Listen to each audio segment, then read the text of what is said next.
This is Hidden Killers Live with Tony Brueski, Stacy Cole, and Todd Michaels. It's been almost 3 years since Alex Murdaugh was found guilty of murdering his wife and son. I know, hard to believe. A verdict that seemed too close. Seemed to close the book on the Southern dynasty built on power and deceit. But it didn't end there. Now, 3 final filings sit before the South Carolina Supreme Court, and they tell 2 very different stories about justice. The state says this is simple. The evidence was overwhelming. The kennel video put him there. His lies sealed it. Case closed. Go away. Make another miniseries. The defense says the opposite, that their trial itself was tainted before it ever began, that the clerk of court, Becky Hill, influenced jurors. The key DNA went untested. Experts were pressured, and the process itself collapsed under the weight of misconduct. So the question now isn't whether Alex Murdaugh is guilty, it's whether the system that convicted him still deserves our trust. And depending on that decision, that's what could lead us to a courtroom where the arguments of the actual case could be brought up again. Right now, the argument is about the system itself, not the actual act of murder. Joining us is former prosecutor and defense attorney Eric Faddis to break down what this appeal really means legally, ethically, and for every person who still believes the courts should get it right, even when the whole world already has picked a side. Eric, welcome. In a case like this that lands in front of a state Supreme Court, what are the justices weighing here? The facts or the integrity of how those facts were handled? Well, like you alluded to, Tony, the Supreme Court has a big responsibility ahead of it because it needs to look at, of course, the significance of the case itself, the facts of the case itself, but also there are larger concerns. There are larger concerns about the system, and sometimes even when we have an unpopular defendant, what safeguards must be honored and observed such that we can have that systemic integrity. Even when we think the jury might have got it right, was there some sort of error that could impugn the system and diminish our reliance on it going forward? And how do the justices sort of balance all of those things? And there's a lot of angles, and there's 3 key places that the defense of Alex Murdaugh is going at here. We're going to get into all of those shortly. From a dual perspective here, you have the prosecutor, then you have a defense, and on both ends. What's your first instinct in reading these filings that we have here? Confidence in the verdict or concern about the mechanics of all of this? Right. I mean, there's truly a tension between confidence in the verdict and confidence in our system. And with this appeal, can we have both? Is that something that can be analyzed and with which the public can have faith going forward? And that's really at the crux of it. I've reviewed the pleadings, and for what it's worth, I think Murdaugh makes a compelling argument. Certainly, there are countervailing considerations on the other side. But yeah, it's really that tension between systemic issues and the facts of this horrific double homicide. Eric, what kind of a challenge is there when your client is also an attorney? Are there challenges that come up, especially in something like this? Is it nice to have that second brain on file for you, or is that a hindrance at times? Yes and no, Stacy. That can be a blessing and a curse. They have legal insights sometimes. They see avenues that might not have been apparent to the attorney themselves because they're the client. They know what happened. On the other side, sometimes they can become a little overbearing. They can sometimes influence legal decisions from their own sort of biased perspective, whereas a more objective attorney representing the lawyer might say, hey, look, from an outsider's perspective, you shouldn't do that, bro. And I think that could have come up in Murdaugh's decision to testify in this case. So it can be difficult when you have a lawyer as a client and you want to provide strategic guidance and they want to provide strategic guidance. And have you ever had one? Is a conflict. Have you ever had it? Yeah. How do you manage that? I mean, do you take them aside and go, enough, dude? there's an old saying, I think it's attributed to Lincoln, Abraham Lincoln, and it's something to the effect of, a person who represents themselves has a fool for a client. And really the principle is that you're not unbiased. If you're a party to the case, you have different prejudices and sympathies and leanings. And the attorney's job representing you is to sort of disabuse you of those and say, this is the objective legal analysis as I see it. And those two perspectives can really come into conflict. Have we ever seen a case where, we've seen obviously people self-represent themselves, but it's usually people who are not attorneys. You would think you would see more in the line of people who actually are attorneys, or maybe you wouldn't because they have enough sense to know that's a horrible idea, even if you're extremely educated on the topic at hand. Oh, totally. Yeah. The clients who are attorneys, often they know, for me, for example, if I was going through some legal dispute that was outside of my practice area, you better believe I'm enlisting somebody who's a specialist in that. I don't know how to do probate law or whatever. Sure. And, as the client themselves can become so emotionally invested in, a particular fact of the case, like, hey, I don't believe I was doing anything wrong, right? I was doing something to help somebody out. And perhaps that's not material legally, but it's hard to detach them from some of those positions to which they're married, which could be to their legal detriment. How much do you think Alex steered this case when we look back on it, or the courtroom and his attorneys? When we look back on it, obviously it's all, hindsight now, it's all history, saying, how the testimony went, who testified when, who said what. How do you think that went? Do you think that was more, Jim and Dick that were running the show, or was Alec just as involved, if not more heavily involved in being a third captain of the ship, if you will? I have to imagine that Alec tried to exert significant control over how his defense was presented and how they handled the case from that side.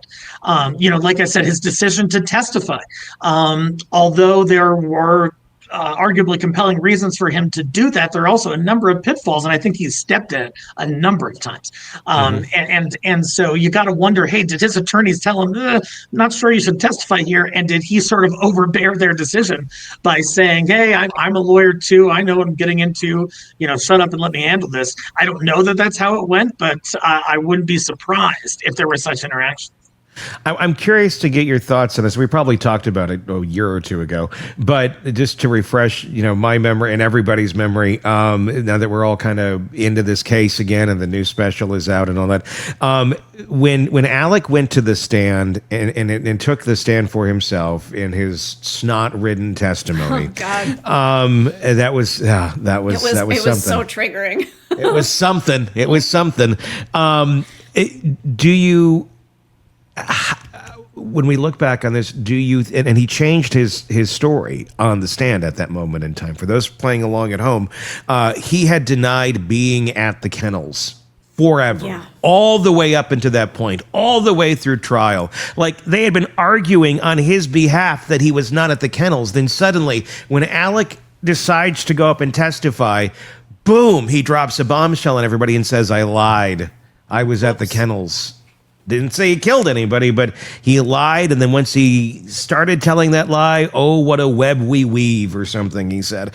And it was, I started lying, so I had to keep lying. Obviously, the man is a pathological liar. Do you think that was part of the strategy all along, or do you think that was a conversation the night before with Jim and Dick going, I think tomorrow I'm going to testify and I'm going to completely change my story publicly? Oh, I think absolutely that the defense team had met pre-trial about the possibility that Murdaugh might want to testify, that he might have to testify just based on how the trial was going. So certainly those discussions were had, but there's a lot of recalibration as the trial's going on. And like you said, in that 11th hour, the night before, you're having that discussion with the client and you're saying, hey, what's this going to look like? What risk do we need to try and control for? And that was something they couldn't deny, that he was there, because there is that video evidence that contradicts the statements he made to police and everybody else for months and months. Yeah, I mean, and at that moment in time, How do you think his attorneys advised him at that moment? Do you think they said, go ahead, go up there, change your story? You've already been proven to be a liar about everything else. You're adding now a lie to the murder case. You're adding a lie about the very key moment where you should or should not be. And you're now going to go and expose this. Do you think they encouraged him to do that? Or was that an Alec move of he's just going to go and do what he's going to do? I can't help but wonder if there was perhaps some overconfidence on both sides, on behalf of the defense attorneys and on behalf of Alec, to say, hey, look, this isn't just some layperson, accountant or bartender or something who's going to get up there and talk. This is a seasoned attorney who could probably tailor his testimony in a compelling way. And even though there is this glaring issue that makes it look like he's a huge liar, him being at the vicinity when this happened, I think maybe both sides thought he would be able to sort of sidestep and tiptoe around it and do a song and dance up there. And I think he was singing a little too much, dancing a little too much, and the jury was certainly rubbed the wrong way and by a lot of his testimony. And we're going to get into some of the stuff here with the appeal, but I want to just keep it on the trial itself and just kind of a rehashing of some of that for a few moments. When we look back on other aspects of this case, on his personality, and we've seen so many cases where people act certain ways after a crime is committed. Sometimes, there's a certain level of guilt that seems to emanate off of them. Sometimes there's a level of coldness that is there. And then sometimes it's hard to tell what's going on. When you look at him from a human perspective and the grief that he did appear to have all the way back from the kennel video to pretty much anybody interacting with him for the days and weeks after Maggie and Paul were shot, to him in the courtroom and his testimony. Take the verdict out of it, take everything you know out of it. How, if you didn't know the case and the story, does he read like someone who's lying, that is lying about being involved in the murder of his family, or does he read like someone who is grieving the death and he doesn't really know what's going on, or maybe he does, but he's not the one who pulled the trigger? He certainly reads like a chameleon, like someone who knows how to keep up public appearances, who's savvy, who's sophisticated, who can present in a compelling way. He probably had to do that as an attorney for years, and that's one of the reasons he was so successful. But on the inside, it seems like there was some serious, tumultuous stuff going on. There was the drug addiction. There was his financial ruin, which was happening, which it appears he was kind of in denial about that for years. And so it's just a conflict between what we're seeing on the outside and all of the chaos that likely was going on the inside. And so when a person has those sort of dual components, it's hard to tell whether they're being straight. Sometimes it's hard for them to tell whether they're being straight.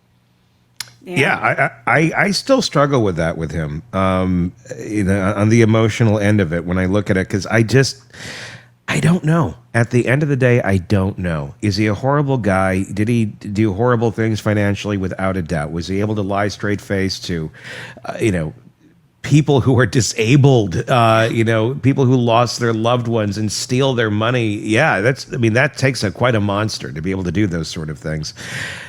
But at the end of the day, it was for insulating and maintaining his family. Then the idea that he's going to take them out, that's where we get to the familial side. And that's obviously what Creighton Waters argued in court, was that he took out his family basically because he didn't want to face their wrath or the shame that came along with basically Alex's mask falling and everyone seeing him for who he is, a thief, a crook, a liar. Everything that he pretended that he was against was actually who he actually was.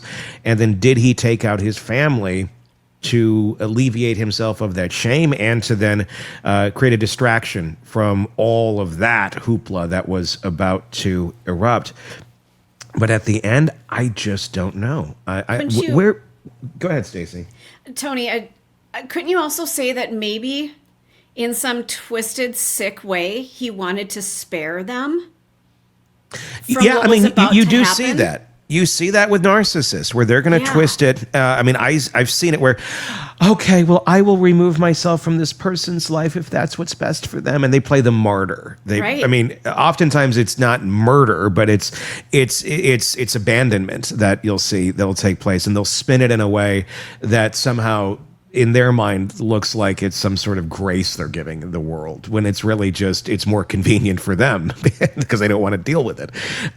So yeah, I mean, there's a lot of ways that it could be twisted around, and I can see it from both perspectives, but damn, he's a good chameleon. I mean, Yeah. there's some bad liars out there, and yeah, his testimony was filled with a lot of snot, but it was hard to tell sometimes if there might have been tears going on there. I don't know. I mean, where do you sit on it, Eric? Like, where does your gut tell you? Where are you personally feeling about Alex Murdaugh these days on whether or not he did pull the trigger on this or had some involvement or none at all?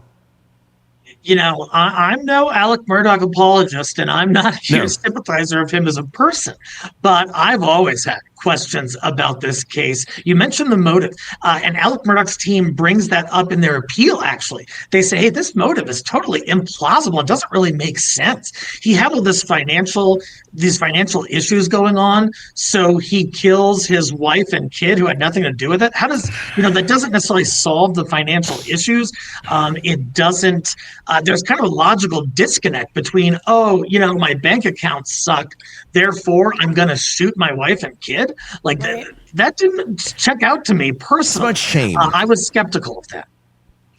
Yeah, I mean, I can see it though. It's about shame. I mean, that's and shame and mixed with a narcissistic personality, a disorder, and then you also put the opioids in there, and the Right. opioids are what kind of make me go, maybe that's what pulled him over. Like, take the opioids out of the equation, and I don't know that I would think that he's the one who did it.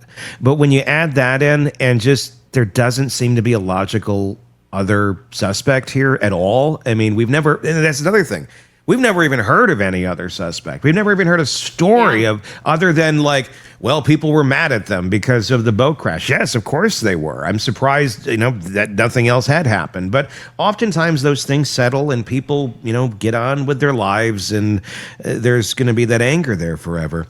But for all these years after the boat crash, because it wasn't immediate, this was several years after that boat crash, that this takes place. But again, no other alternative suspects or even ideas on who it would be, and none even presented by Alec either, which I also found interesting in the trial. Sometimes you're going to get, and obviously it's going to depend what they're allowed to introduce or not in terms of a third party suspect, but there was like not even an inkling of it off the record, off of the courts from the attorneys when they're trying to play, media games and give their spin. Were you surprised by that at all?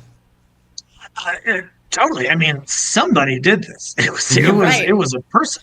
And if it wasn't Alex Murdaugh, you would think that he would have at least a sense as to what directions we can start looking at in terms of specific people. And in terms of the admissibility of alternative suspect defenses, usually you need to have a direct, non-speculative connection to an alternative suspect, an actual person. You can't just go in there and be like, could have been a lot of people, some people didn't like them or whatever.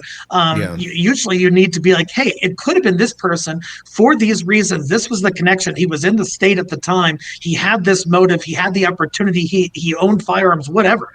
You have to get to that next level in terms of alternative suspect. They never got there.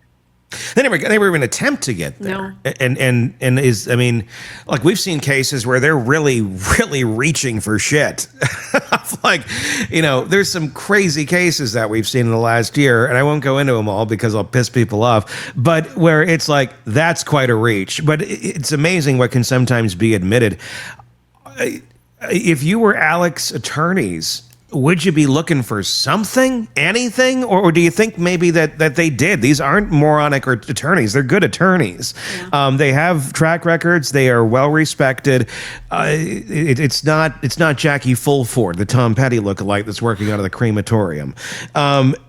So I'm going to guess they had to have maybe explored that option, but if you have nowhere to go, I guess you have nowhere to go. Without question, they explored it. And even Harpootlian, one of his defense attorneys, I believe, is a state senator out in South Carolina. So these are high-profile premier attorneys. Yeah. And I wonder what dead ends they may have hit and that precluded them from sort of launching a more compelling alternative suspect defense. Because I think the jury was like, as a human being did this, and the person on trial, there's video of him being in the vicinity, minutes before this likely happened. If it wasn't him, give us something, show it, give us something to hang our hats on. And there was no such rung provided by defense.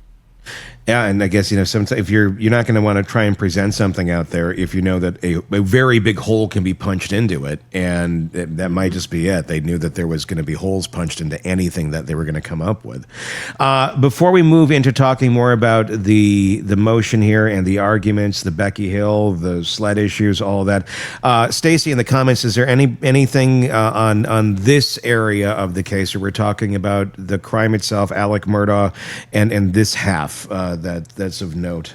Yeah, really good comment from the last 24. It says, I'm real interested in them recently opening back up the Stephen Smith case.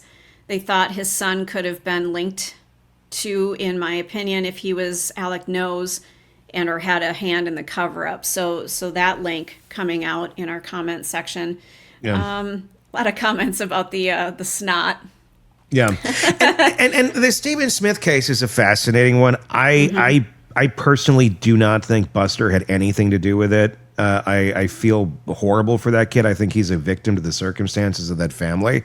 There just never has been any sort of evidence that seemed to have come to light that makes any sense of it. Was there knowledge of, in the good old boy club of who maybe, would have had it out likely for a gay teen in that area of the country at that moment in time? I would think maybe. I would think there might be some rumblings and inklings about it, but because there's hatred runs deep in those parts on issues like that, and could there be knowledge? Maybe, but I don't know. I don't see a connection with Buster on that. And I feel bad for all the shit that he's had to go through as a victim of his family. But that's a very compelling case. It still sits with zero answers on it as well. Where do you think that could be headed in the future, Eric? I think that if there was enough there to raise a material issue in Murdaugh's trial itself, then it would have been used as a ground for appeal. And I reviewed the pleadings. I didn't personally see that in there. Kind of reminds me of the Koberger case where he was sort of angling towards, hey, someone else could have done this. Okay, well, who? And his defense couldn't find and identify an actual alternative suspect. And I think that that sort of played out here, where there was just not enough evidence to tie that thing, as horrible as it was, to the Murdaugh case itself. And without it being included in the appeal, I think it's going to be dead in the water at this point. Yeah, and that's unfortunate because that family wants answers, and anybody wants answers on that one. Well, they deserve answers. I mean, I just that's wonder, the bigger thing. Yeah, I wonder if we're ever going to get them, or if it's one of those that's people are so tight-lipped on some of those things there that we're never going to get it. Want more on this case and others? Then press subscribe now and don't miss a moment of true crime coverage from Tony Brueski and the Hidden Killers podcast.